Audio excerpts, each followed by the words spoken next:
In this video, I want to talk to you all about something that I'm seeing in your writing called a comma splice. And I'd like to help you get rid of those because they're something that we don't really want to have in our writing. And so this video has three main goals. After you watch it, I'd like you to be able to, one, explain what a comma splice is, so define a comma splice. I'd like you to be able to identify comma splices. And finally, I'd like you to be able to fix comma splices. So those are our three goals in this video. Let's tackle that first one first.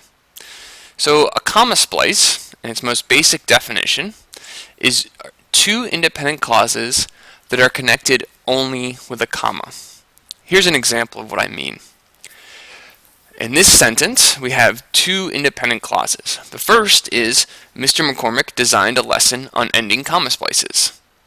The second is, he created it using Google Presentations.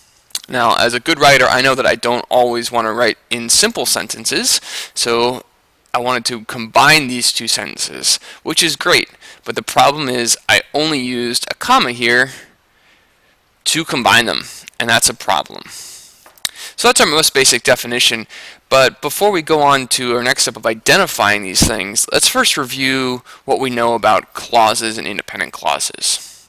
So to understand what an independent clause is, we first need to know what a clause is. And a clause is just a group of related words, so words that kind of go together, and for it to be a clause, it needs to have a subject and a predicate. A subject, you might remember, is a noun in a sentence that does the verb. So it's the noun that performs the action in a sentence. So if you have a verb in a sentence, then you need to have a noun doing that verb in order for you to have a clause. Which also means that you need to have a predicate. Because a predicate is the group of words that contains the verb that the subject does. And oftentimes it contains some other words as well, just to kind of create a complete thought. So a clause has a noun and a verb with some other words in there that also help complete the thought, and that's called the predicate. So here's an example. Let's go through that real quick. So in this sentence, Mr. McCormick created a lesson on comma splices. The subject is me, Mr. McCormick. I'm the noun that's doing the verb. The verb is created, which means the rest of these words, a lesson on comma splices, are part of what's known as the predicate. So the predicate is created a lesson on comma splices. What you also need to know about an independent clause is that this group of related words can stand on its own as a complete thought or sentence. So there's different types of clauses, and they'll all have a subject and a predicate, but an independent clause can stand on its own as a complete sentence. So in this sentence, we have a complete thought. Mr. McCormick, what's he doing? He's creating something. It tells us what Mr. McCormick created. So we have a complete thought, and that makes it an independent clause, a complete sentence. Let's take a look at another group of words. So here we have a group of related words after he created a lesson. Let's first see if this is a clause. So if I'm looking to see if it's a clause, I'm looking first, hey, does this have a subject? Does it have a noun that could be doing a verb? And when I look closely, I see, yeah, he is the subject of the sentence. So if we're going to have a clause, also we need a predicate, right? So the predicate we know is going to create a verb. So I'm looking for the verb, and I'm seeing the word created. That's the action of our sentence. And what did he create? He created the lesson. So we know that created the lesson is the predicate. So it appears that I have a subject, a verb, and a predicate. I know I have a clause. But now I have to think to myself, is this a complete thought? And when I'm looking at the sentence to see if it's a complete thought, I'm noticing now that there's this word after. So I have to think about that word after, because that's attached to this group of words. So my clause is not he created the lesson, it's after he created the lesson. And when I think about that word after, it makes me wonder, what exactly happened after? What went on after? And so that says to me that this is a dependent clause. This is not an independent clause because it's not a complete thought. when you attach that word after to this clause, it makes me wonder what's going on after. I need more thought to complete this thought. I need more words to complete the thought. I need, in fact, an independent clause. So if it's not a complete thought, it's not a complete sentence. It can't be an independent clause.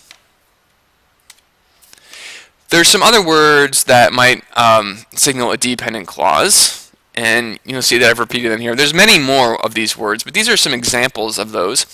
And these are a family of words, and we call them subordinating conjunctions. You don't have to worry too much about that word subordinating, but you need to know that these are words that combine clauses together. They're like glue. They make things stick together. Some other conjunctions that we are more familiar to us might be and, but, so, those fanboys. So this is a group of a different type of conjunctions, but they do help stick clauses together. But these words will signal that you have a dependent clause coming, not an independent clause. So I'd like you to practice this. Take a look at these sentences and make a prediction in your head about which ones are independent clauses and which ones are not. You might want to pause the video here because I'm going to give you the answers in a moment. Okay, so let's take a look at some of these clauses. The first is baseball season is about to start. Well, I see baseball season is the subject of that sentence. Is the verb. About to start finishes that verb, so it's a predicate, and it seems like that's a complete thought. We have an independent clause. The second one, John likes to pitch. Again, we have a subject, John.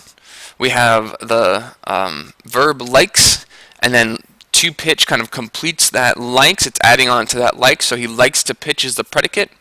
That's a complete thought. We have an independent clause. Number 3, we have even though Jason is a catcher. Well, we have a subject, Jason. We have a verb, is. We know what he is. He's a catcher, so our predicate is a catcher. That seems like a complete thought. But then we have those words even though in front. And so now I'm wondering even though what? Those words make me think that this is not a complete thought. We have a clause here, but we don't have a complete thought. So that is not an independent clause. That's a dependent clause. Let's take a look at number 4, while playing catch. So I'm seeing that word while, and I know that's a signal word. That's going to tell me that this is probably not an independent clause, but I'm going to keep going just to make sure that I have it right. And here we have playing catch. So I have a verb playing catch, but I don't know who's playing catch. So I don't have a subject there. I don't even have a clause there at all, so that definitely can't be an independent clause. Number 5 is I cannot wait for spring to arrive. I have my subject I. What is it I'm doing? I can't wait, basically. And what can I wait for? For spring to arrive. So my predicate is cannot wait for spring to arrive. I have a subject and a predicate, and it's also a complete thought. So that makes that an independent clause. And the last one, due to the warmer temperatures. Well, I have a subject, the warmer temperatures, but I don't have a predicate. I don't have a verb there. I don't know what the warmer temperatures are doing. And then I also have this phrase due to, or these words due to in front. So I don't have a clause here. I have this signal phrase that's telling me maybe it's a dependent something or other, but it's all adding up to not being an independent clause. Which brings us to a comma splice. So now that we know what independent clauses are, we can kind of better understand what a comma splice is. So a comma splice, again, is when you have two independent clauses, two clauses that could stand alone as their own sentences, and they're connected with only a comma. So let's say I have this one independent clause, I cannot wait for spring. I've got a subject, I. I've got my predicate, cannot wait for spring. It's a complete thought. That's great. But I know I don't want to just write in simple sentences all throughout my paper, so I want to add something to it. And let's say I add the clause, I love to feel the warm sunshine. I have a subject, I have the verb, love, and it's telling me what I love, to feel the warm sunshine. So that's a complete thought. It's an independent clause. And let's say I go ahead and combine those using a comma. Well, that's a big no-no. And the basic reason is because a comma just isn't strong enough to do this job. It's not strong enough to hold these two sentences together. We need something else. In English, we need something else to help glue these things together. So I want to tell you about two ways you can fix a comma splice. So I've got these two independent clauses, I've stuck them together, I did it with a comma, and now I know I can't do that. So how can I fix this situation? Well, here's one way. You could simply add a period to create two sentences. So we know that independent clauses can stand alone as sentences, so why not replace that comma with a period? So I cannot wait for spring. I love to feel the warm sunshine.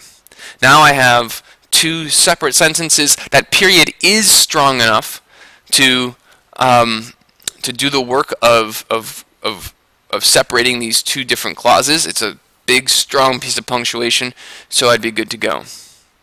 But I have another option as well, and that is to add a conjunction. So remember, we have a couple different types of conjunctions. One is the fanboys, so there's for, and, nor, but, or, yet, and so. And then we've got these other ones we talked about earlier, words like because, when, while, and due to. Those are other words that can connect clauses together. So you're going to need to kind of decide which one makes sense. So I could add a conjunction. I could say, I cannot wait for spring, and I love to feel the warm sunshine. Well, that's okay, but it's probably not the best choice, and I'm not sure and I love to feel the warm sunshine is best here, but maybe the conjunction because makes the most sense. So now I have the sentence, I cannot wait for spring because I love to feel the warm sunshine. So I have taken that comma away and put the word because in there, which is a stronger way to add these two clauses together, and I'm good to go. Now I have a complete sentence here. I've gotten rid of my comma splice. I've punctuated correctly. I want you guys to take a moment and give these a shot. You could pause the video and try to rewrite these as correct sentences, and I'll show you the answers here in a moment.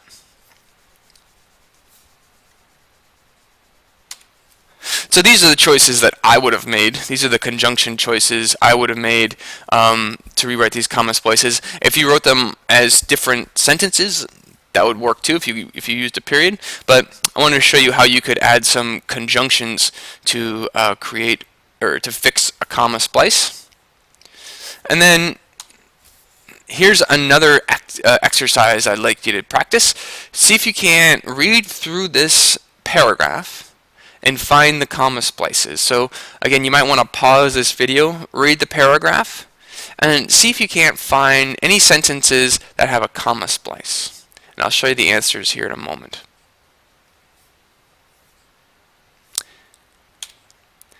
And so these are the two sentences that I identified as having comma splices. I was looking for dead and downed trees. I wanted to gather firewood for the next winter. Those are two independent clauses, but the only glue that you have sticking them together is that comma, which we know we can't do. And the second one is, there were lots of game tracks through the woods. I traveled on them because it was easier walking. Again, two independent clauses, only stuck together with a comma. Can't do that. We need some stronger punctuation. So that's my video tutorial. What I'd like you to do now is test your knowledge by clicking on or finding the Google form that I sent you out, and take that quick practice quiz and see how well you understand what comma splices are and how you can fix them.